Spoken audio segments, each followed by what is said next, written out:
नमस्कार विद्यार्थी मित्रांनो, क्रिएटिव्ह मॅथ्स मराठी या आपल्या लाडक्या युट्यूब चॅनलमध्ये पुन्हा एकदा तुमच्या सगळ्यांचं सहर्ष स्वागत आहे। आज आपण चर्चा करतोय आता 8वी गणिताचं 7वं प्रकरण चलन आणि यामधला सराव संच 7.3 आज आपण बघतोय। या अगोदरच्या व्हिडिओमध्ये आपण सराव संच 7.1 आणि 7.2 वर चर्चा केली। आज 7.3 वरती बोलूयात आणि 7.3 सुरू करण्याच्या अगोदर एक छोटीशी रिक्वेस्ट मित्रांनो, जर तुम्ही नवीन असाल आपल्या युट्यूब चॅनलवर आणि अजूनपर्यंत आपला चॅनल सबस्क्राईब नसेल केला तर आत्ताच आपला चॅनल सबस्क्राईब करा आणि त्या बाजूला असलेलं बेलचं बटन सुद्धा दाबा, जेणेकरून मी अपलोड केलेल्या प्रत्येक नवीन व्हिडिओची नोटिफिकेशन तुमच्यापर्यंत पोहोचेल। तर जाऊयात मित्रांनो पुढे। तर बघा 7.3 मध्ये पहिला जो प्रश्न आहे खूप सोपा आहे।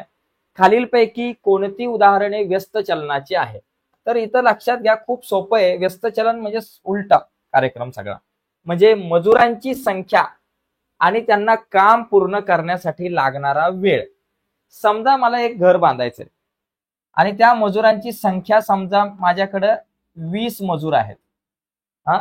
20 मजूर आहेत, मजुरांची संख्या 20 आहे आणि 20 मजूर असताना ते घर बांधायला लागतात 10 दिवस, बरोबर। 20 मजूर असेल तर 10 दिवस लागतात। आता मी मजुरांची संख्या 40 केली, मजुरांची संख्या 40 केली, समजा 20 च्या ऐवजी 40 केली, तर काम पूर्ण करायला 10 दिवसात पूर्ण होईल का कमी दिवसात होईल का जास्त दिवसात? मजूर वाढली, लोक वाढली, म्हणजे काम लवकर पूर्ण होणार। म्हणजे हे काम पूर्ण करायला तुम्हाला 10 च्या ऐवजी समजा 5 दिवस लागतील, उदाहरणार्थ सांगतो। म्हणजे मजुरांची संख्या वाढवली की तुमचे दिवस कमी होतात। म्हणजे अशा प्रकारे जर का तुम्हाला इथं व्यस्त प्रमाण दिसतंय, म्हणजे उलट दिसतंय सगळं इथं, ओके। मग इथं आपण याला म्हणून हे व्यस्त चलनाचं उदाहरण आहे। हे व्यस्त चलनाचे उदाहरण आहे, व्यस्त चलनाचे उदाहरण आहे, ओके आहे, कारण व्यस्त आहे, ओके। कारण जर मजुरांची संख्या वाढवली तर वेळ कमी लागतो आणि मजुरांची संख्या जर कमी केली तर 10 दिवसांच्या ऐवजी जास्त दिवस लागतील। ठीक आहे, पुढचा मुद्दा बघा। हौद भरण्यासाठी असलेल्या एकसारख्या नळांची संख्या आणि हौद भरण्यासाठी लागणारा काळ। आता समजा एका हौदामध्ये 2 नळ आहेत एकसारखेचे आणि त्या 2 नळांनी हा हौद भरायला 2 तास लागतात। नळांची संख्या 2 आहे आणि हौद भरायला 2 तास लागतात। मग मी नळाची संख्याच वाढवली तर हौद भरायला 2 तास लागेल का कमी वेळात पूर्ण होईल? तर हौद कमी वेळामध्ये पूर्ण होईल। जर मी नळांची संख्या वाढवली तर हौद भरायला कमी वेळ लागणार आहे आणि नळाची संख्या एकच केली, समजा मी नळांची संख्या कमी केली, 2 च्या ऐवजी एकच केली, तर हौद भरायला 2 तासाच्या ऐवजी जास्त तास लागतील। म्हणजे इथं उलट प्रवास होतो यांचा, म्हणून इथं म्हणू शकतो हे सुद्धा व्यस्त चलन आहे। हे व्यस्त चलनाचे उदाहरण आहे असं आपण म्हणू शकतो, ओके। आता इथे बघा, वाहनात भरलेले पेट्रोल व त्याची किंमत। आता बघा, आता समजा वाहनामध्ये 1 लिटर पेट्रोल भरलंय तर 1 लिटर पेट्रोलची किंमत समजा 100 रुपये। 2 लिटर पेट्रोल भरलं तर किंमत होणार 200 रुपये। 3 लिटर पेट्रोल भरलं तर किंमत होणार 300 रुपये आणि अर्धा लिटर पेट्रोल भरलं तर किंमत होणार 50 रुपये। म्हणजे मी पेट्रोलचं जर का मी लिटर वाढवलं तर किंमत सुद्धा वाढणार आहे आणि पेट्रोलची जर का मी कमी लिटर भरलं, बरोबर ना, पेट्रोल जर का मी कमी भरलं तर पैसे सुद्धा मला कमी लागणार आहे। म्हणजे इथं काय उलट नाही दिसत प्रवास। म्हणजे असं नाही की बाबा पेट्रोलची संख्या जास्त पेट्रोल भरल्यावर कमी पैसे लागतील, कमी पेट्रोल भरल्यावर जास्त पैसे, असं नाही। जास्त पेट्रोल भरलं जास्त पैसे, कमी पेट्रोल भरलं कमी पैसे, म्हणजे इथं व्यस्त प्रमाण नाहीये। मग इथं लिहायचं हे व्यस्त प्रमाण, हे व्यस्त चलनाचे उदाहरण नाही, व्यस्त चलनाचे उदाहरण नाही, तर हे समचलनाचे उदाहरण आहे। तुम्ही लिहू शकता हे समचलनाचं उदाहरण आहे। आता वर्तुळाचे क्षेत्रफळ व वर्तुळाची त्रिज्या बघा। वर्तुळाची त्रिज्या कमी असेल तर क्षेत्रफळ कमी भरणार, त्रिज्या वाढवली की क्षेत्रफळ वाढणार। असं नाहीये ना की वर्तुळाची त्रिज्या कमी केल्यावर क्षेत्रफळ वाढणार, त्रिज्या वाढवल्यावर क्षेत्रफळ कमी होणार नाही। म्हणजे इथं वर्तुळाची त्रिज्या जर मी वाढवली तर वर्तुळाचं क्षेत्रफळ वाढणार आहे। म्हणजे हे सुद्धा काय झालं, हे व्यस्त चलनाचे उदाहरण नाहीये, हे सुद्धा व्यस्त चलनाचं नाहीये। तुम्ही बघा, तुम्ही जर या उदाहरणामध्ये जर बघितलं ना, मजुरांची संख्या जर तुम्ही वाढवली ना तर तुम्हाला काम करायला वेळ कमी लागणार आहे, बरोबर। आणि इथं जर तुम्ही बघितलं इथं हौद भरण्यासाठी नळांची संख्या वाढवली तर तुम्हाला वेळ कमी लागणार आहे हौद भरायला. पण इथं तसं नाहीये. इथं तुम्ही पेट्रोल वाढवलं तर तुम्हाला पैसे पण जास्त भरावे लागणार. इथं बघा सरळ दिसते, पेट्रोल वाढवलं तर पैसे पण जास्त भरावे लागणार. इथं तुम्ही वर्तुळाची त्रिज्या वाढवली तर क्षेत्रफळ पण वाढवणार आहे. म्हणजे ही जी दोन उदाहरणं दिसतात ही व्यस्त चलनाची नाहीयेत, ही समचलनाची आहेत आणि वरची उदाहरणं व्यस्त चलनाची आहेत. तर अशा प्रकारे समजून घ्यावं लागेल. आणि गणित सोडवताना सुद्धा आपल्याला व्यस्त चलन वापरायचंय का समचलन वापरायचंय, तर त्या अनुषंगाने असाच विचार करायचा. जर एखादी किंमत वाढत असेल, बरोबर ना, म्हणजे एक राशी वाढत असेल आणि दुसरी राशी कमी होत असेल तर तिथं व्यस्त चलन आहे. ओके, उलट प्रक्रिया दिसते. आणि एक राशी वाढते दुसरी पण वाढते तर तिथं समचलन आहे. आता इथे बघा 15 मजुरांना एक भिंत बांधण्यासाठी 48 तास लागतात. तर 30 तासात ते काम पूर्ण करायचे, म्हणजे 48 तास लागतात. 15 मजूर असेल तर 48 तास लागतात. आता मला ते कमी काळात पूर्ण करायचे, 30च तासात कमी करायचंय. मग मला मजुरांची संख्या वाढवावी लागणार आहे, कमी नाही करावी लागणार. कमी केली तर वेळ जास्त लागेल. मग लक्षात घ्या, मजुरांची संख्या जी आहे ती आपण काय करू, बरोबर एक्स मानू. आणि वेळ आणि तास बरोबर तास जे आहे त्याला आपण एक्स मानू, वाय मानू. लागणारे तास जे आहे ते बरोबर आपण काय करू, वाय मानू. ठीक आहे. आता इथे जर लक्षात घ्या, पहिली गोष्ट एक्स आणि वाय हे कशामध्ये असणार, व्यस्त चलनामध्ये असणार. कारण मजुरांची संख्या वाढवली की मला वेळ कमी लागणार आणि मजुरांची संख्या कमी केली की मला वेळ जास्त लागणार. म्हणजे हे व्यस्त चलनात आहे. व्यस्त चलनात वाय, एक्स व्यस्त चलनात वाय, एक्स बरोबर के गुणिले 1/y असं लिहू आपण. आणि इथं कंसामध्ये लिहू के हा स्थिरांक आहे. ठीक आहे. मग आता इथं काय समीकरण तयार होईल, वाय भागिले इकडे गेला गुणिले एक्स गुणिले वाय बरोबर के. आता हे बघा एक समीकरण तयार होतं. तर याच्यामध्ये एक्स ची किंमत किती बाबा इथं दिले. जर एक्स बरोबर 12 म्हणजे मजुरांची संख्या 15 असेल तर किती वेळात पूर्ण होते, लागणारा जो वेळ आहे तो आपल्याकडे 48 तास. म्हणजे एक्स किती 15 गुणिले हे 48 बरोबर के. म्हणजे तुम्हाला के ची किंमत किती मिळणार, 15 गुणिले 48. बघा 48 गुणिले 15 करा, 15 8 120 चे 0, 8 4 आले 12, सॉरी 12 15 आहे ना इथे, 15 8 120 चे 0, 8 4 आले 12, 15 चोक आपल्याकडे सॉरी 15 चोक 60, 60 आणि 12 72, म्हणजे किती झाले 27 720. परत एकदा बघा 48 गुणिले 15, 15 8 120 चे 0, 8 4 आले 12, 15 चोक 60 आणि 12 झाले आपल्याकडे 72, म्हणजे 720 झाला. म्हणजे हा गुणाकार 720, म्हणजे के ची किंमत माझ्याकडे आली 720. बरोबर, के बरोबर 720. आता या ठिकाणी मुद्दा काय की 30 तासात ते काम पूर्ण करायचं. तास म्हणजे काय बाबा, वाय. जर वाय बरोबर 30 तास तर मला एक्स बरोबर किती, म्हणजे किती मजूर लागतील. मला सूत्र कुठलं घ्यायचं, हेच एक्स गुणिले वाय बरोबर के. इथं लिहायचं एक्स गुणिले वाय बरोबर के. एक्स ची किंमत माहिती नाही, वाय 30 आहे आणि के 720 आहे. के किती 720 आहे, इथे लिहू 720. आता एक्स आपल्या जाग्यावर, 720 आपल्या जाग्यावर, 30 गुणिले इकडे आले भागिले. आता 72 भागिले 3, हे 0 0 गेले, 72 भागिले 3. 3ने आपण 72 ला भाग लावू. 3 दुने 6, 7तून 6 गेले, 1 वरून आले 2 आणि 3 चौक 12, 24. किती झालं 24. तर एक्स बरोबर 24, म्हणजे किती मजूर लागतील आपल्याला, 24 मजूर लागतील. 30 तासात जर काम पूर्ण करायचं असेल तर 15च्या ऐवजी 24 मजूर लागेल. म्हणजे मजुरांची संख्या जी आहे आपल्याकडे 24 असणार आहे, हे लक्षात घ्या. ठीक आहे, मजूर 24 लागतील, किंवा इथं लिहायचं 24 मजूर लागतील असं आपल्याला लिहिता येईल. ठीक आहे.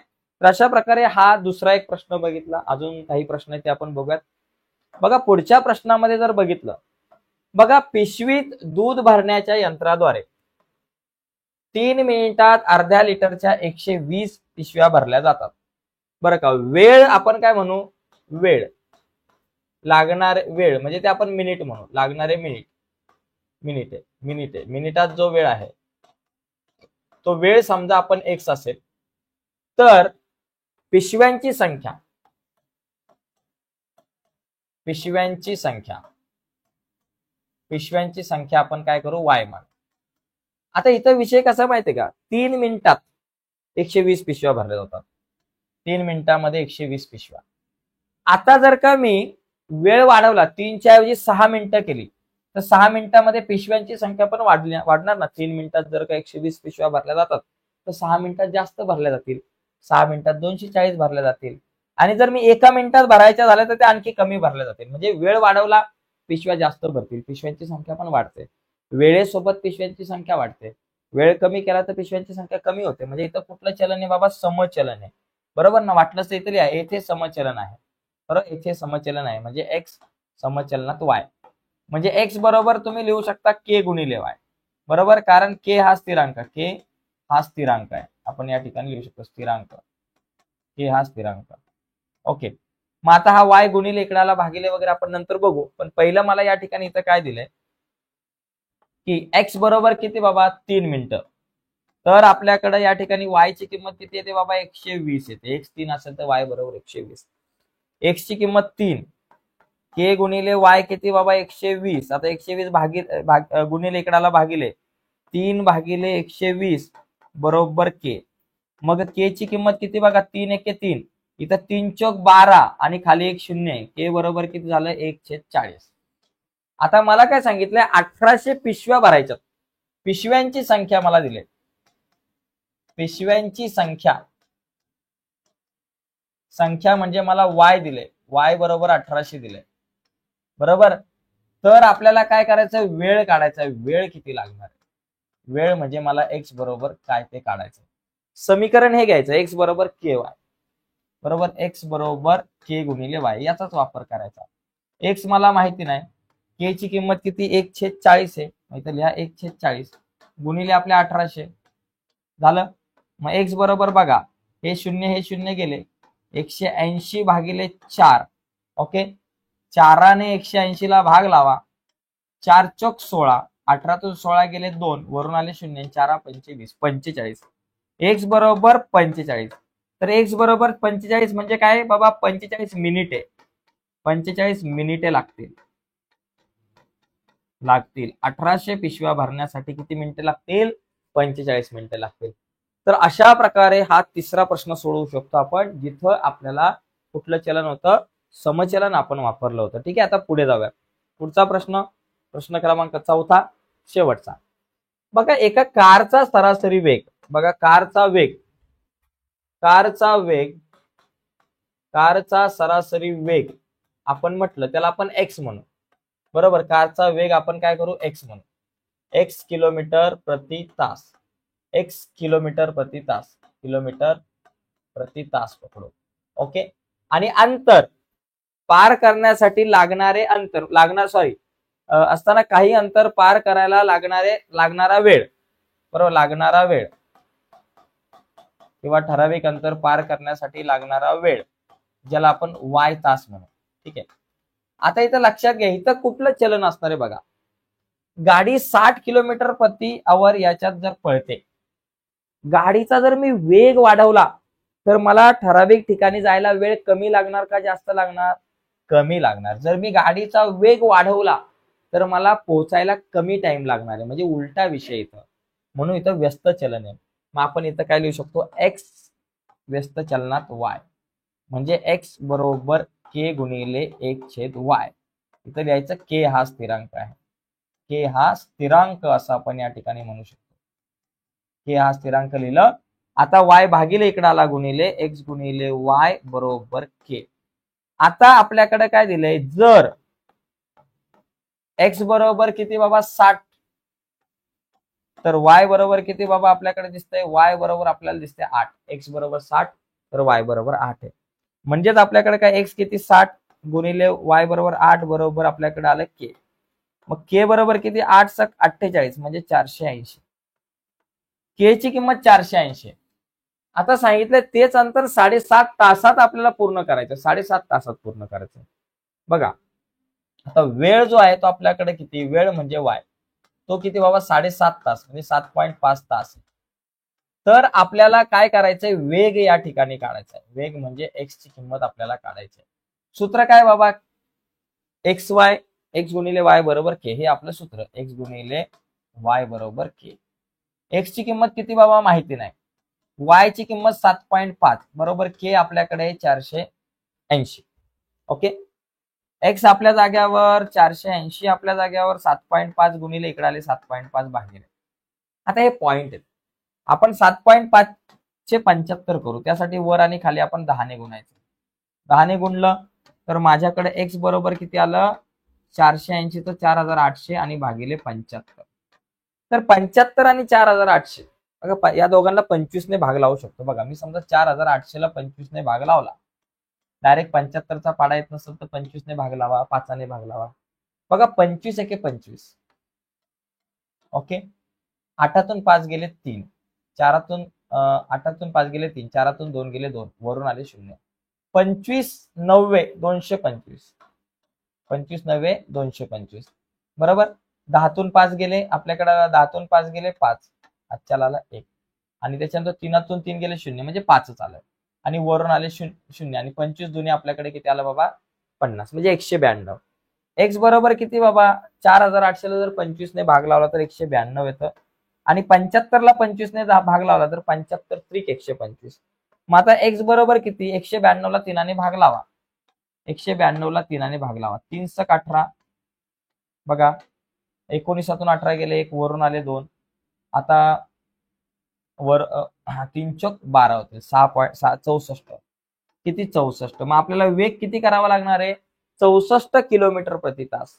जर आपण वेग 64 किलोमीटर प्रति तास केला तर ती गाडी 7.5 तासामध्ये जाईल पुढे. ठीक आहे, तर अशा प्रकारे आपण हे गणित सोडू शकतो. आता म्हणजे हा वेग किती वाढवायला पाहिजे, सरासरी वेग किती वाढवावा, म्हणजे आपल्याला प्रश्न काय आहे, वाढवावा लागणारा वेळ, वाढवावा लागणारा वेळ म्हणजे 7.5 तासात जर मला गाडी पोहोचवायची तर मला किती वाढवावा लागणार आहे वेळ, म्हणजे वेग किती वाढवावा लागणार आहे. मला 64 किलोमीटर प्रति तास या वेगाने गाडी गेली पाहिजे, म्हणजे जी 60च्या स्पीडने चालली ती 64च्या स्पीडला गेली पाहिजे. मग कितीने वाढला वेग, 60च्या ऐवजी 64 म्हणजे 4 ने वाढला. मग ते लिहिताना आपण कसं लिहिणार, 64 वजा 60 बरोबर 4 किलोमीटर प्रति तास. एवढा जर मी वेग वाढवला तर ती गाडी 7.5 तासामध्ये पोहोचेल जागेवर आपल्या. ठीक आहे, तर एकंदरीत अशा प्रकारे आपल्याला या प्रश्नाच्या उत्तरापर्यंत जाता येईल, आणि आपण सराव संच 7.3 सुद्धा कंप्लीट केलेला आहे. आजच्या चर्चेमध्ये इथेच थांबूयात. नक्कीच व्हिडिओ आवडले असेल तर व्हिडिओला लाईक करा. नवीन असाल मित्रांनो तुम्ही आपल्या चॅनलवर, अजूनपर्यंत चॅनल सबस्क्राईब नसेल केला तर आत्ताच आपला चॅनल सबस्क्राईब करून त्या बाजूला असलेलं बेलचं बटन दाबा, जेणेकरून आम्ही अपलोड केलेल्या प्रत्येक नवीन व्हिडिओची नोटिफिकेशन तुमच्यापर्यंत पोहोचेल. बाय मित्रांनो, धन्यवाद सर्वांना.